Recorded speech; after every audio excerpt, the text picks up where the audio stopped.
जी हाँ, शांति दूतों का है यही फसाना, पूरी दुनिया को है इस्लामिक स्टेट बनाना।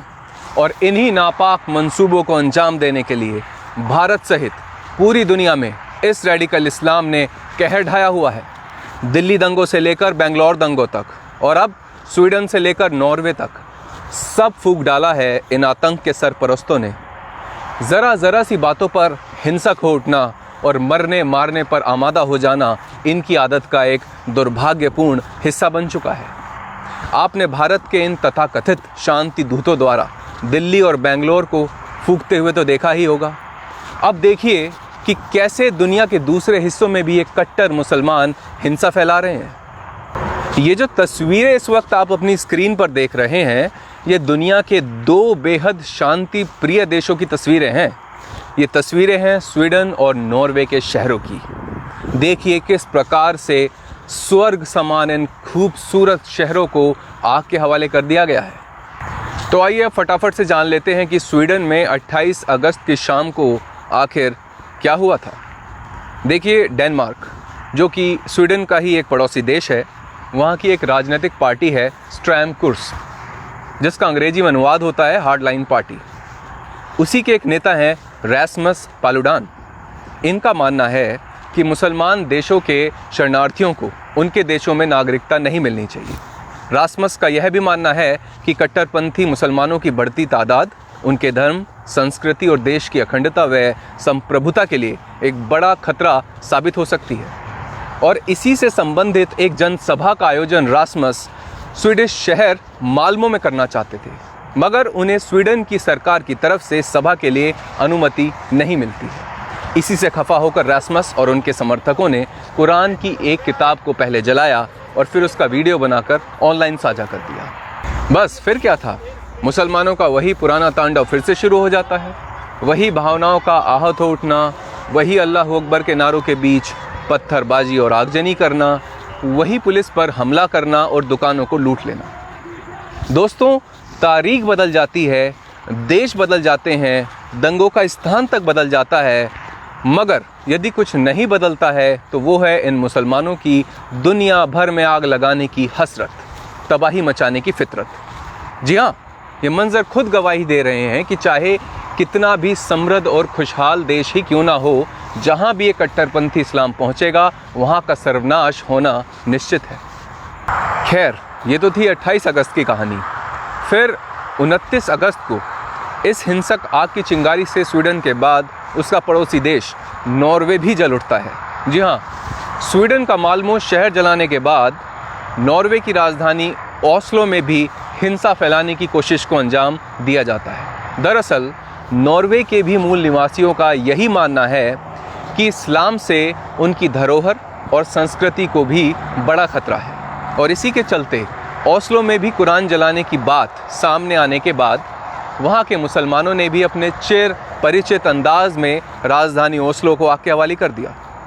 याद करिए कि कैसे कश्मीर में भी 370 हटाने से पूर्व यह दृश्य अक्सर आपको देखने को मिल जाया करता था, जब कश्मीरी मुसलमानों की भीड़ इकट्ठी होकर पुलिस वाहनों को नुकसान पहुंचाने की कोशिश किया करती थी, उन पर पत्थर बरसाती थी। ठीक वैसा ही मंजर आज आपको भारत से लगभग 7000 किलोमीटर दूर नॉर्वे में भी देखने को मिल रहा है। यानी कि दुनिया में जहां भी इस्लाम है वहां ये नज़ारा आम है। मुझे लगता है कि पत्थरबाजी और आगजनी, इन दोनों को ही इस्लाम के खास हथियार के रूप में पेटेंट मिल ही जाना चाहिए। दोस्तों, अक्सर आपने भारत के इस खास वर्ग को कहते सुना होगा कि इस्लाम के नाम को बदनाम करने का काम हिंदू कर रहा है। इसी बात को जब भारत के बाहर विदेशों में कहा जाता है तो नाम लगा दिया जाता है ईसाइयों का। मगर दरअसल सच्चाई ये है कि इस्लाम की बदनामी में ना हिंदू है ना ईसाई। इस्लाम की बदनामी में ना हिंदू है ना ईसाई। जरा आईना साफ करके देख, दिखेगी तुझे तेरी परछाई। जी हाँ, पूरी दुनिया को इस्लामिक स्टेट बनाने के नापाक मंसूबों के चलते इन कट्टर मुसलमानों ने आतंकवादी घटनाओं को अंजाम देकर लाखों बेगुनाह लोगों की जान ली। जिन देशों में शरणार्थी बनकर पहुँचे, वहीं के लोगों का जीना हराम कर दिया इन कट्टरपंथी मुसलमानों ने।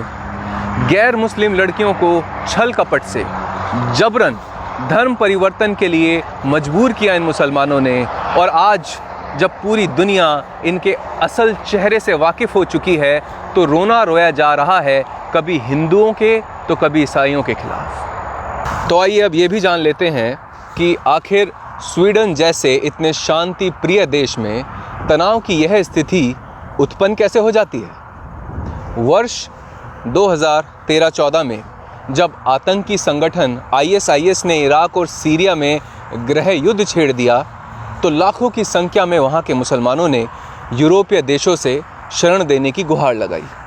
हालांकि यूरोप के अधिकांश देशों ने इनकी कट्टरपंथी विचारधारा और हिंसक इतिहास को जानते हुए शरण देने से इनकार कर दिया, मगर कुछ देश ऐसे भी थे जिन्होंने मानवता और दरिया दिली का परिचय देते हुए इन्हें अपने यहाँ पनाह दी।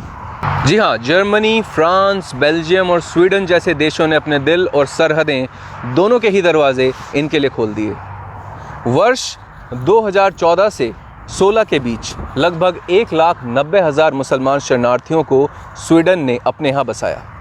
यहाँ इन्हें रहने के लिए मुफ्त घर, बिजली, पानी, राशन, बच्चों के लिए शिक्षा और स्वास्थ्य सेवाएं तक बिल्कुल निःशुल्क प्रदान की जाती रही, ताकि नई सरजमी पर बसने में इन्हें किसी भी तरह की कोई परेशानी ना हो सके और इन्हें स्वीडन की मुख्य धारा से जोड़ा जा सके। और क्योंकि ज़्यादातर शरणार्थी पढ़े लिखे नहीं थे तो रोज़गार की दृष्टि से भी इन्हें हर तरह की ज़रूरी शिक्षा प्रदान की गई, वो भी सरकारी खर्च पर, ताकि आहिस्ता आहिस्ता सरकार पर इन प्रवासियों की निर्भरता को कम किया जा सके। यहाँ एक बात आपको समझनी होगी कि स्वीडन की कुल जनसंख्या 1 करोड़ से कुछ ही ज़्यादा है। ऐसे में यहाँ के एक नागरिक पर देश की अर्थव्यवस्था को चलाने का जिम्मा होता है और इसीलिए स्वीडन में प्रत्येक व्यक्ति अपनी कुल आय का लगभग 40 से 45% हिस्सा सरकार को आयकर यानी कि इनकम टैक्स के रूप में देता है, जिसके बदले में सरकार अपने नागरिकों को विश्व स्तरीय सुविधाएं उपलब्ध कराती है। अब यहाँ समस्या यह आन खड़ी हो जाती है कि 2014 से लेकर अब तक यानी कि 2020 तक, यानी कि 6 वर्षों के बड़े अंतराल के बावजूद भी ज़्यादातर शरणार्थी अभी तक भी रोटी, कपड़े और मकान जैसे मूलभूत ज़रूरतों के लिए सरकार पर ही आश्रित है। ऐसे में देश की अर्थव्यवस्था पर प्रतिकूल असर पड़ना स्वाभाविक सी बात है। जहाँ एक तरफ स्वीडन के मूल नागरिक हैं जो कि सुबह शाम परिश्रम कर अपना घर चलाते हैं, देश की अर्थव्यवस्था में सहारा लगाते हैं, और तो और इन मुफ्तखोर प्रवासियों को भी बैठा कर खिलाते हैं, और जब इस एहसान के बदले में ये मुस्लिम शरणार्थी उल्टा इन्हें ही आंखें दिखाने लगें, इन्हीं के धर्म और संस्कृति के लिए खतरा बन जाएं, इन्हीं के जान के दुश्मन बन बैठें, तो आप ज़रा खुद ही सोचिए कि कौन बर्दाश्त करेगा ऐसी गुस्ताखियों को। और इन शरणार्थियों की यही एहसान फरामोशी कारण बनती है आपस के विवादों का। मानवता के आधार पर लाए गए ये मुस्लिम शरणार्थी अब स्वीडन पर न सिर्फ आर्थिक बोझ बन चुके हैं बल्कि सामाजिक बोझ भी साबित हो रहे हैं। और यह कहानी सिर्फ स्वीडन की ही नहीं है, बल्कि जिस किसी देश ने भी इन मुसलमानों की बुरे वक्त में मदद की, उसी को बदले में इन गद्दारों ने पीठ में छुरा घोंपकर अपनी फितरत का प्रमाण दिया। बात करते हैं जर्मनी की। 6 लाख से ज़्यादा मुस्लिम शरणार्थियों को इस देश ने अपने यहाँ आसरा दिया, और बदले में इन गद्दारों ने जो किया उसे सुनकर आप भी सहम उठेंगे। बात है 2016 के न्यू ईयर ईव की, यानी कि नए साल की उस शाम की, जहाँ पूरा जर्मनी इस जश्न की रात को धूमधाम से मना रहा था। वहीं जर्मनी के 2 शहर कोलोन और हैम्बर्ग में जो कुछ भी हुआ वो मानवता को झकझोर कर रख देने वाला था। जी हाँ, उस रात इन दोनों शहरों में पूर्व नियोजित रूप से जमा लगभग 2000 लोगों की भीड़ ने 1200 से अधिक जर्मन लड़कियों का शारीरिक शोषण करने की कोशिश की। जी, और जब इस पूरे मामले की जांच की गई तो चौंका देने वाला सच सामने आता है। पता चलता है कि इस हैवानियत के पीछे दरअसल ईरान, इराक और सीरिया जैसे देशों से आए शरणार्थी ही थे, जिन्हें पिछले कुछ वर्षों में बसाया गया था। इस पूरे घिनौने घटनाक्रम के बाद जाकर कहीं जर्मन प्रशासन की आंख खुलती है और वहाँ की चांसलर एंजेला मार्केल के दिशा निर्देशों पर तत्काल प्रभाव से शरणार्थियों के आने पर रोक लगा दी जाती है। इन बहरूपियों ने न केवल जर्मनी और स्वीडन को धोखा दिया है, बल्कि पूरा यूरोप आज इन गद्दारों को अपने यहाँ बसाने का दंश आतंकवाद के रूप में झेल रहा है। एक के बाद एक इन आतंकी घटनाओं ने पूरे यूरोप की जड़ों को हिलाकर रख दिया है। फिर चाहे वो नवंबर 2015 का फ्रांस के पेरिस शहर पर हुआ आतंकी हमला हो, जिसमें 130 लोगों की मौत हो जाती है, या फिर जुलाई 2016 की फ्रांस के ही शहर नाइस में हुई आतंकी घटना हो, जहां 19 टन के भारी भरकम ट्रक के ज़रिए 86 राहगीरों को कुचल कर मार दिया जाता हो।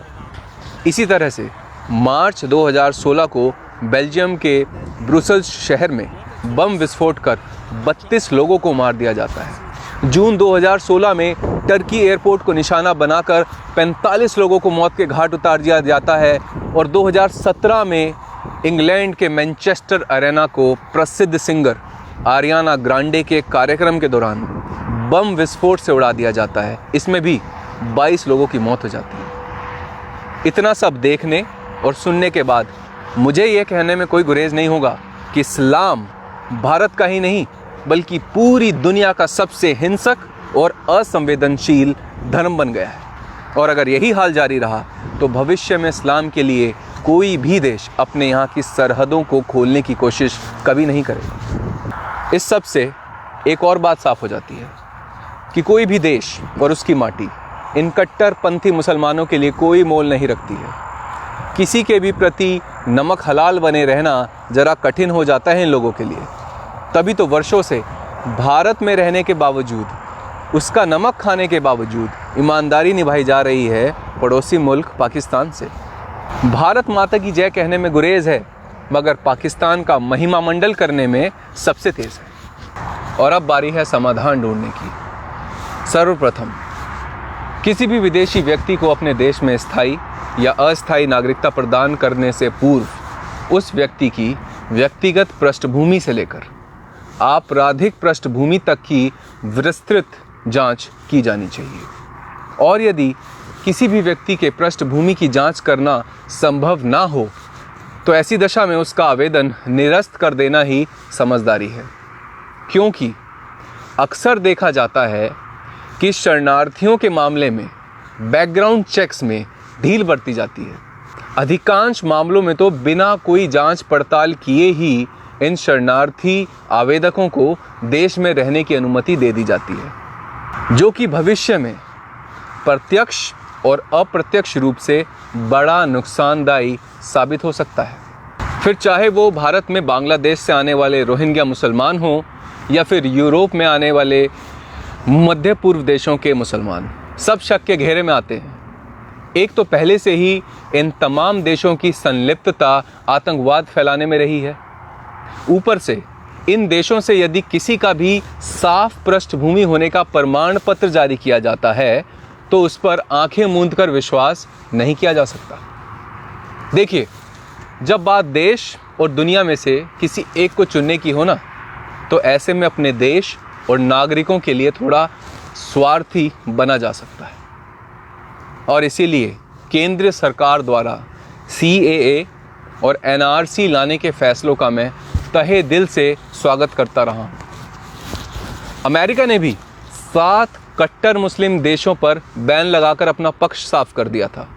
इसके अलावा यूरोप के कई देश भी अमेरिका की तर्ज पर ही मुस्लिम देशों से होने वाले पलायन पर बैन लगाने की कवायद में लगे हुए हैं।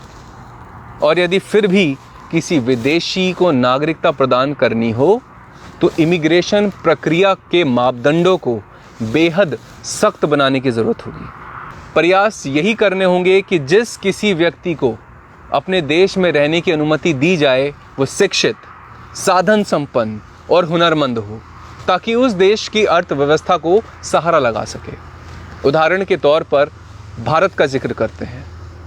करोड़ों की संख्या में शिक्षित युवा US, UK, ऑस्ट्रेलिया और कनाडा जैसे देशों में जाकर भारत का नाम रोशन कर रहे हैं। और दुनिया भी इनका तहे दिल से स्वागत करती है, क्योंकि हम भारतीय जहां भी जाते हैं उन मेज़बान देशों के धर्म और संस्कृति का पूरा सम्मान करते हैं।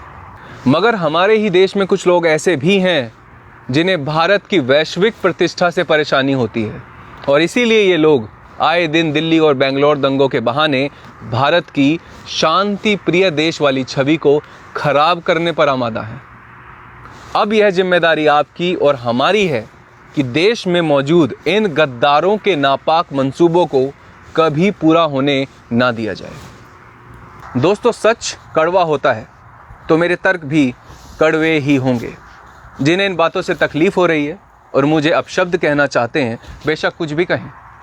मेरे हौसलों का किला इतना बुलंद है कि किसी ऐरे गहरे के दो शब्दों से डगमगाने वाला नहीं है।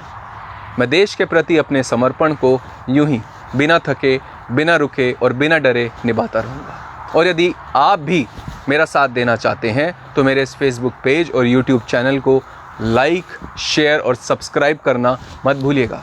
जय भारत, जय हिंद और जय हिंदू।